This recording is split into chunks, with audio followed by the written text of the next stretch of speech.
जब हम हृदय के अनहद नाद सुनते हैं तब परमानंद में मस्त हो जाते हैं। ऐसे अनुभव होने पर बाहर हम मानवता के साथ होते हैं और हमारे भीतर ठहराव परमानंद के साथ होता है। यही जीवन का उत्सव है और यही मनुष्य जीवन की सफलता है।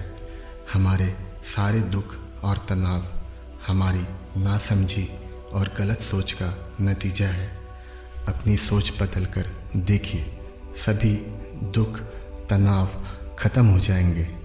आज की कहानी भगवान बुद्ध द्वारा बताई गई इंसान के लिए सबसे बड़ी सीख है। कहानी में डूबने से पहले आपसे निवेदन है, चैनल को सब्सक्राइब जरूर कीजिएगा। तो चलिए कहानी शुरू करते हैं। एक बार महात्मा बुद्ध किसी गांव में प्रवचन दे रहे थे। वे अपनी बात को समाप्त करते हुए बोले, मानव के दुख का कारण है स्वयं को किसी से बांधना। जहाँ भी मोह होता है, बंधन होता है, वहाँ दुख स्वयं ही उत्पन्न हो जाता है। अतः अपने बंधनों को जाने और उनसे बाहर निकलने का प्रयास करें। इसके बाद उन्होंने सभी लोगों को आशीर्वाद दिया और फिर अपने आश्रम को लौट गए। अगले दिन उनसे एक व्यक्ति मिलने आया। वह बुद्ध को दंडवत प्रणाम करते हुए बोला, महात्मन, मैंने कल आपका उपदेश सुना। आपकी बातें मेरे हृदय में उतर गई हैं। मैंने अपने बंधनों को तोड़ दिया है, सारी मोह माया का त्याग कर दिया है। अब मैं आपकी शरण में आना चाहता हूँ। उस व्यक्ति की बातें सुनकर बुद्ध मुस्कुराए और धीरे से बोले, मुझे विस्तार में बताओ वत्स, तुम कौन कौन से बंधन तोड़े और किसका मोह त्याग दिया है। वह व्यक्ति बोला, मेरे घर पर मेरे बूढ़े माता पिता और पत्नी है। मेरा एक छोटा बच्चा भी है। मेरी पत्नी बहुत बीमार रहती है। उसके कष्ट देखकर मैं अक्सर सोचता था कि वह मर जाए तो उससे कष्ट दूर हो जाए। उसकी वजह से मैं बहुत दुखी रहता हूँ। लेकिन कल जब मैंने आपका उपदेश सुना तो मेरी समझ में आ गया कि मेरे परिवार से मेरा बंधन ही मेरे दुखों का कारण है। अगर मैं इसके चक्कर में पड़ा रहूँगा तो कभी सत्य को नहीं जान सकूँगा। इसलिए मैं अपने घर को त्याग कर आपके पास आया हूँ। बुद्ध ने पूछा, क्या तुम सचमुच सभी बंधनों से मुक्त हो गए हो? देख लो, कहीं कोई बंधन तुम्हारे पीछे रह तो नहीं गया। वह व्यक्ति बोला, नहीं प्रभु, मैं अपने जीवन की सारी चीज़ों को पीछे छोड़ आया हूँ और आगे बढ़ना चाहता हूँ। बुद्ध ने कहा, अगर ऐसी बात है तो फिर ठीक है, आज तुम यहीं आश्रम में रुको। कल मैं तुम्हें बताऊंगा कि तुम्हें क्या करना है। बुद्ध ने अपने एक शिष्य की ओर इशारा किया। शिष्य ने उसे आश्रम के अतिथि कक्ष में पहुंचा दिया। वह व्यक्ति उत्सुकतापूर्वक आश्रम की गतिविधियां देखता रहा। उन्हें देखकर वह बहुत प्रसन्न हुआ और अपने सौभाग्य पर इतराता रहा। अगले दिन बुद्ध ने उस व्यक्ति को एक कार्य सौंपते हुए कहा, तुम्हें पूर्व की दिशा में जाना है। वहाँ पर तुम्हें एक गांव मिलेगा।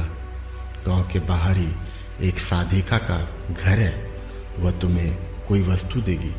उसे लेकर तुम्हें वापस मेरे पास आना है।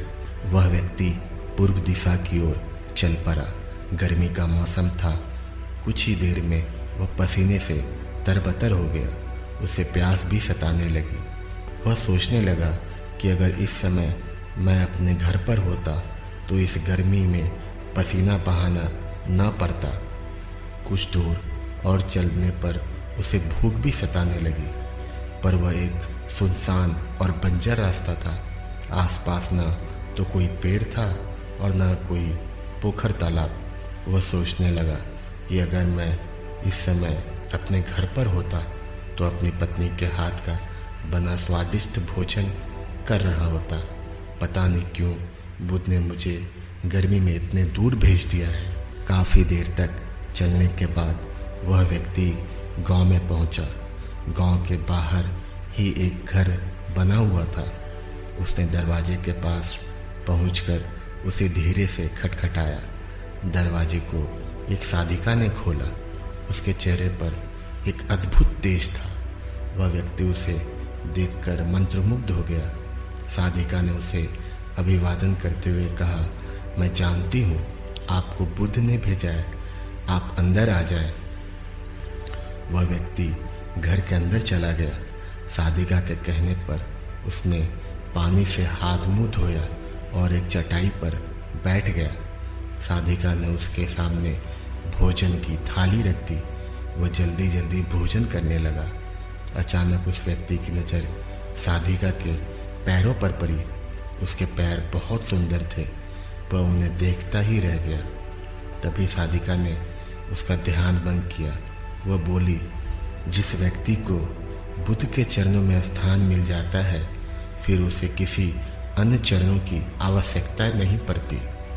साधिका की बात सुनकर वह व्यक्ति लज्जित हो गया और नजरें नीची करके चुपचाप भोजन करने लगा। भोजन करने के बाद साधिका ने कहा, आप बहुत दूर से आए, थक गए होंगे, यहीं चटाई पर लेट जाइए, मैं पंखा कर दूंगी। वह व्यक्ति बहुत थका हुआ था। वह चटाई पर लेट गया और अपनी आंखें बंद कर ली। साधिका उसे पंखा करने लगी, पर लेटने के बाद भी उस व्यक्ति को चैन नहीं आया। उसने धीरे से अपनी पलकों को खोला और चोर नज़र से साधिका को देखने लगा। वह सोचने लगा, यह स्त्री कितनी सुंदर है, इसकी वाणी कितनी मोहक है। अगर यह मेरी पत्नी होती तो मेरा जीवन स्वर्ग बन जाता। साधिका इसके मन की बात समझ गई। वह बोली, शरीर में कुछ नहीं रखा है, ये केवल मांस, मज्जा और अस्थियों का जोर है। जो व्यक्ति इसके आकर्षण से मुक्त हो जाता है वही सत्य को प्राप्त करता है। यह सुनकर वह व्यक्ति घबरा गया। वह चटाई से उठ बैठा और बोला, अब मुझे बुद्ध के पास जाना चाहिए। कृपया आप मुझे वह सामान दे दें जिसके लिए बुद्ध ने कहा था। साधिका ने मुस्कुराकर जवाब दिया, बुद्ध ने आपको जिस कार्य के लिए भेजा था वह पूर्ण हो चुका है। साधिका की यह बात उस व्यक्ति की समझ में नहीं आई। वह दरवाजे की ओर बढ़ चला। दरवाजे के पास पहुंचकर वह एक क्षण के लिए रुका और पलटकर बोला, क्या आप अंतर्यामी हैं? आपने मेरी मन की बात कैसे समझ ली? वह स्त्री मुस्कुराते हुए बोली, बुद्ध की कृपा से मैं मोह माया से ऊपर उठ चुकी हूँ, इसलिए भावनाओं से निर्लिप्त हूँ और किसी के चेहरे को देखकर उसके मन में उठने वाले विचारों को समझ लेती हूँ। उसकी बातें सुनकर वह व्यक्ति एक बार पुनः लज्जित हुआ और सोचने लगा कि जिस स्त्री ने सच्चे मन से मेरा सत्कार किया, मैं उसके बारे में क्या सोच रहा था। उसके बाद वह बुद्ध के आश्रम की ओर लौट पड़ा। आश्रम में पहुंचकर वह व्यक्ति बुद्ध के चरणों में गिर पड़ा और बोला, महात्मन मुझे क्षमा करें, मैं बड़ा पापी हूँ। उसकी बात सुनकर बुद्ध मुस्कुराए और बोले, मैंने तुम्हें साधिका के पास इसलिए भेजा था ताकि तुम अपने आप को देख सको। अब मुझे बताओ, क्या तुम सचमुच मोह और बंधन को त्याग चुके हो? वह व्यक्ति कुछ नहीं बोला, अपनी नज़रें नीचे किए चुपचाप खड़ा रहा। बुद्ध ने कहा, बाहरी बंधन और मोह को त्यागने से हम बंधन मुक्त नहीं होते। दरअसल बंधन और मोह हमारे भीतर होता है।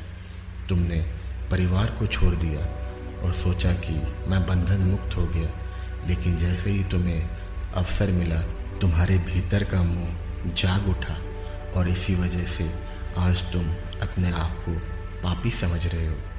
मुझे क्षमा कर दे प्रभु। उस व्यक्ति ने अपने हाथ जोड़ लिए। फिर वह धीरे से बोला, आप सही कह रहे हैं, मैं केवल अपनी पत्नी से पीछा छुड़ाना चाहता था। वह बहुत बीमार रहती है। 1 वर्ष से हमारे बीच संबंध भी नहीं बन पाए। मैं कुछ ज़्यादा कमाता भी नहीं हूँ, इसलिए मैं अपने परिवार के दायित्वों का निर्वहन भी ठीक ढंग से नहीं कर पा रहा था। इसलिए शायद मैं अपने परिवार से पीछा छुड़ाना चाहता था, पर अब मैं समझ गया हूँ, मेरा परिवार ही मेरा सत्य है और उसके दायित्वों का निर्वहन ही असली कर्म है। बुद्ध बोले, मैं जो भी कहता हूँ वह अपने अनुभव के आधार पर कहता हूँ।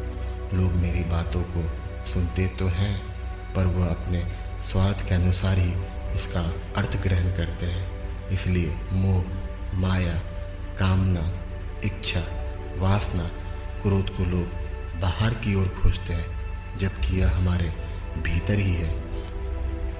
हम दूसरों को देखकर तरह तरह की कामना करने लगते हैं। कामना से इच्छा जन्म लेती है, इच्छा से वासना पैदा होती है और वासना की पूर्ति न होने पर क्रोध उत्पन्न होता है। यह सब एक दूसरे से जुड़े हुए हैं। क्रोध के लिए हम सदैव दूसरे को जिम्मेदार ठहराते हैं, जबकि क्रोध का स्रोत हमारे भीतर ही है। तुम चाहोगे तो क्रोध आएगा, तुम चाहोगे तो क्रोध नहीं आएगा। इसी तरह बंधन बाहर नहीं होते, हमारे मन में होते हैं। हम मन से ही किसी से बन जाते हैं और मन के कारण ही हम दुख पाते हैं। लेकिन जो व्यक्ति इन बातों की गहराई तक पहुंच जाता है, वह दुखों से हमेशा के लिए मुक्त हो जाता है।